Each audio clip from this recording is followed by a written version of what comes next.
Lods. Today's vlog, papalit tayo ng langis gear oil ng differential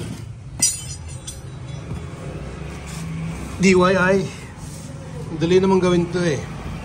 Yung plug na yun. Kailan mayroong asungot tayo. Huwag mo itong turo namin. Ito po, kukuha ka lang ng 24mm na size ng socket wrench. Ganoon din dito sa drain. Ito yung peeling. Dito tayo magde-drain.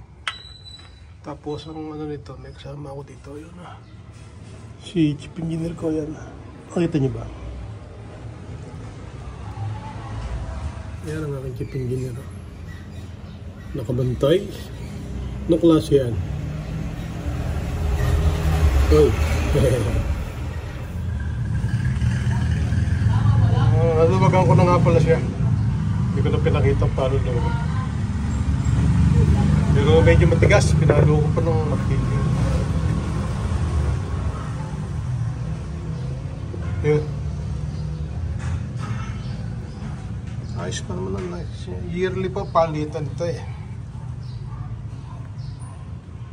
Madali lang siya, kaya lang nakakangawit. Pero kaya nyo gawin to kahit senior na kayo. Papatuloyin lang po muna natin ng mga ilang oras.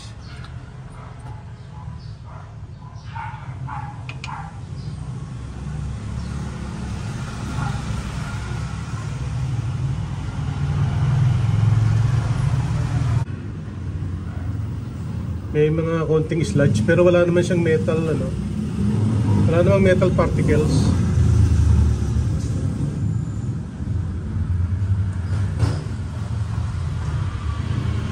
Hayaan po muna natin siya ng mga ilang oras na nakaganyan. Babalikan na lang natin after ng Ayan po, kailangan initan ulit siya para lumambot ulit yung kanyang pinagbabaga po yan eh. Para uminit ulit siya. Uminit. Lumambot ulit. At hindi tayo magkaroon ng leak sa pagkakabit natin. Yan po, ganyan, tama na po yan. Ganyan ka. Tapos, susok natin sa tubig.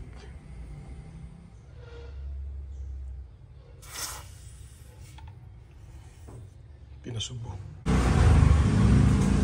Yan po, naglagay tayo ng jack dito sa isang side. Sa kanang bahagi, kung tayo nakaharap sa unahan. Para yung mga naka-store na gear oil dito sa itaas ay bumaba at malaglag dito sa kanyang drain. Ngayon pagkatapos nyan, natapos na tayo dito, ililipat naman ako doon sa kabilang side para yun naman kabilang side ang tumaas. At kung meron tong natitira ditong konting laman, ang pumpable kung tawag doon, ay mag-drain din dito sa kabila. At yan po, tapos natin mailipat yung jack doon sa kabilang side, sa kaliwang bahagi. Yan, nakita nyo, nagdi-drip na ulit siya. Yung mga laman doon sa itaas na bahagi na yun ay nadi-drain. So gaya ng nakalagay sa thumbnail or title, 400 pesos lang po yun na gastos ko kasi 200 lang per liters ng langis eh. Dalawang langis lang po yung 2 litro, di 400. Yun na po. Tsaka yung mga piningan ko ng punong mangga yun, yung mga pinangkalan ko na yun. Salamat kay Kuya Lardy Pauni, tsaka kay Lito Pardo. Pinagputol pa nila ako ng sangan ng mangga.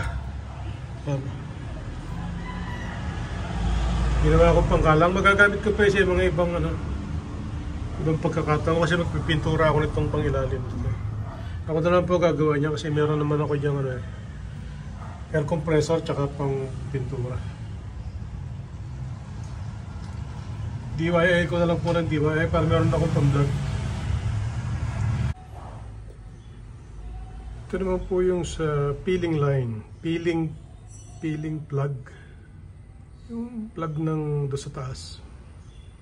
kung paano yung ginawa natin dun sa drain plug washer, ay ganoon din po yung gagawin natin sa peeling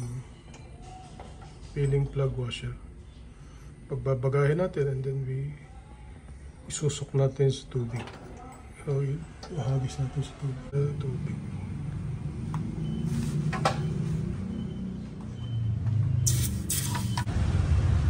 Sa pagbabalik po nito, hindi naman kayo magkakabaliktad. Although parehas po yung size ng socket niyan. Na ginamit natin is 24mm. Parehas po yan ang size. Yung pong drain plug, pag binaliktad nyo, ay maliit po siya. Ito yung peeling plug or peeling line. Ito yung drain. Mas malaki po yung sa peeling. Ayan mga lods, pabalik na natin yung plug at ready na tayo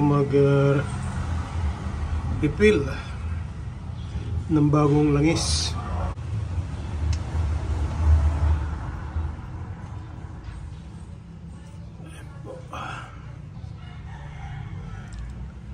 So gumastos lang tayo ng 400 sa langis. Kasi yung mga ibang ginamit natin dyan, mga kagaya na embudo, dati na po yan. Ito mga hindi na natin binili yan. Masyadong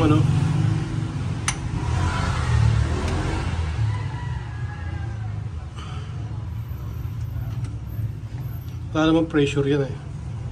Basta maganda yung kapit ng gasket, okay yan. Okay na. Sasali na po ako ng langis.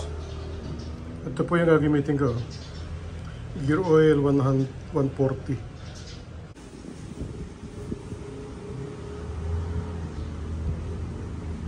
Dalawang litro lang po laman ito eh. Pag lumabas na dun sa kanyang peeling hole, yung kinakabitan na yun ng hose. Pag umawas na po doon, ay puno na.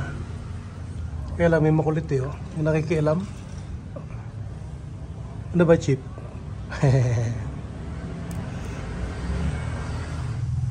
Mga 1 litro, 3/4. So, tama na po yan. Tatanggalin na natin at lalagyan na natin yung plug.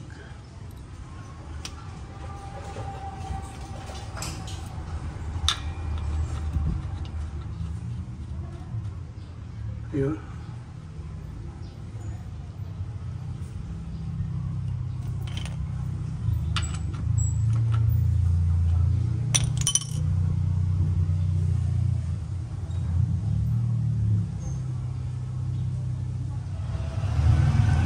Tamang higpit lang mga lods.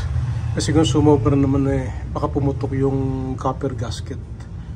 Tinatansya ko lang po. Binigay ko lang yung puwersa ng aking kanang kamay. Yan mga lods. Job completed.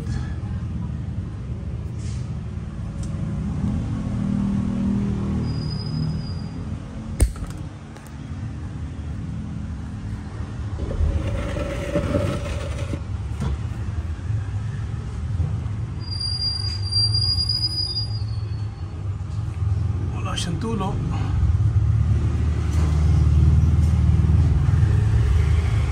Wala siyang tulo. Okay na po. At